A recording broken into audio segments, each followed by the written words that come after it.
उद्धव ठाकरे सफल मुख्यमंत्री हैं या नहीं, ये विश्लेषक तय करेंगे। लेकिन इतना तय है कि उद्धव ठाकरे अच्छे दोस्त हैं, वफादारी निभाते हैं और दोस्ती निभाने के लिए अगर सत्ता छोड़नी पड़े तो छोड़ देते हैं।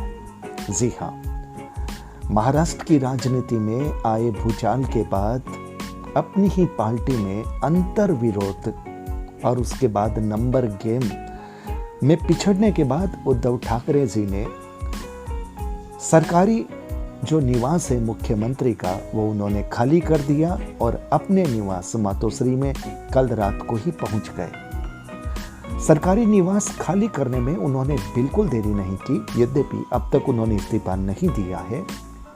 पर सबसे बड़ी बात, एकनाथ शिंदे जी उद्धव ठाकरे की सत्ता नहीं चाहते थे। वो ये नहीं चाहते थे कि उद्धव ठाकरे मुख्यमंत्री के पद से इस्तीफा दे।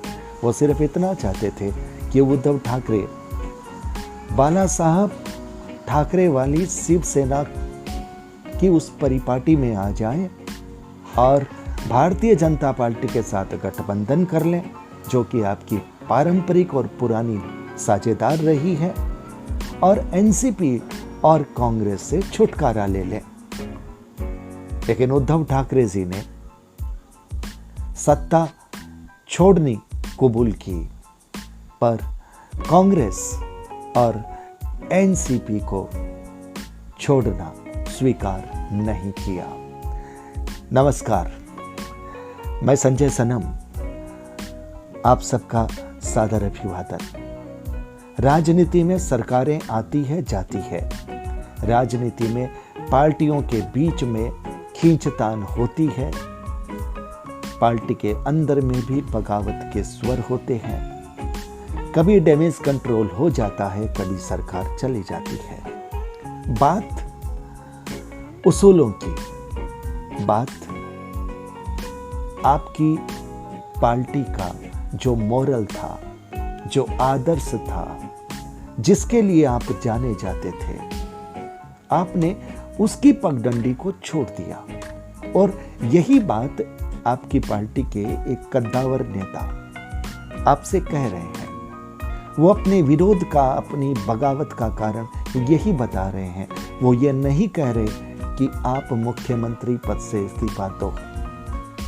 वो ये कह रहे हैं कि आपकी पारंपरिक जो साझेदार रहे हैं, वो दोस्त जिसको आपने अपनी एक जिद के आगे छोड़ दिया, उस दोस्त का हाथ फिर थाम लो। जो नए दोस्त हैं वो आपकी विचारधारा में मेल नहीं खाते। जो बाला साहब ठाकरे साहब की विचारधारा में मेल नहीं खाते, आप उन्हें छोड़ दो। उद्धव ठाकरे जी ने दोस्ती अपने इन दोस्तों के साथ तो बड़ी शानदार निभाई, सत्ता छोड़ दी, लेकिन ये दोस्ती हम नहीं तोड़ेंगे का वादा निभा दिया। पर सवाल यही बनता है कि जो आपकी पारंपरिक दोस्ती थी, पुरानी दोस्ती थी, एक जिद के आगे आपने उस दोस्ती को ठोकर क्यों मार दी? आखिर ऐसी क्या वजह रही? सबसे बड़ी बात, इस पूरे घटनाक्रम से एक सबक मिलता है कि जिद इतनी नहीं करनी चाहिए कि उसके लिए फिर अपना अस्तित्व ही दांव पर लग जाए। बात सत्ता जाने की नहीं है। अब तो बात जहां तक आ गई है, आपके अस्तित्व जिससे आप पहचाने जाते हैं, क्योंकि शिंदे जी ने शिवसेना पर ही एक तरह से दावा ठोक दिए हैं। वो ये कह रहे हैं कि असली शिवसेना यहां पर है। आपकी पार्टी की मान्यता जाने का खतरा आ गया है।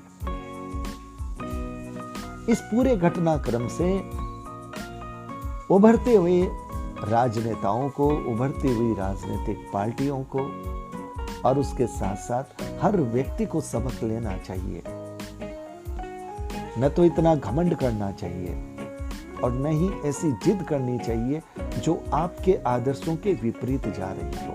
हाँ, अगर भारतीय जनता पार्टी को छोड़ करके अगर आपके आदर्शों के अनुरूप अगर आपको कोई और गठबंधन मिलता और उसके साथ आपने साझेदारी की होती और अपने ही आदर्शों पर चले होते तो आज ये नौबत नहीं आती। बात सीधी सी है, अगर आप अपने आदर्शों के साथ भटकोगे, समझौता करोगे, अपने उसूलों की पगडंडियों को छोड़ोगे तो एक दिन यही अंजाम होगा कि आपके अस्तित्व का संकट हो जाएगा। ये सबक लेने वाली बात है और महाराष्ट्र के इस घटनाक्रम से सबको सीखना चाहिए, सोचना चाहिए कि दोस्ती वही कामयाब होती है जो आपके अपने सिद्धांतों से मेल खाती होती है। बेमेल दोस्ती अगर करते हैं, कुछ वक्त के स्वार्थ को साधने का काम करते हैं तो फिर नतीजा इतना खतरनाक होता है। तो व्यूअर्स, महाराष्ट्र में राजनीतिक संकट है अभी तक। अब देखना यह है कि आगे की रणनीति क्या होती है। भारतीय जनता पार्टी वेट और वॉच करो की नीति पर चल रही है। उसने अपने पत्ते नहीं खोले हैं, लेकिन बात साफ है कि देवेंद्र फडणवीस ने एक बात कही थी कि मैं समंदर हूं, मैं वापस आऊंगा। मुझे लगता है वो कहावत, वो बात अब चरितार्थ हो सकती है। वीडियो को लाइक कीजिएगा, शेयर कीजिएगा। चैनल पर अगर नए आए हैं तो सब्सक्राइब करना बिल्कुल मत भूलिएगा। बेल बटन को दबाइएगा। आप हमारे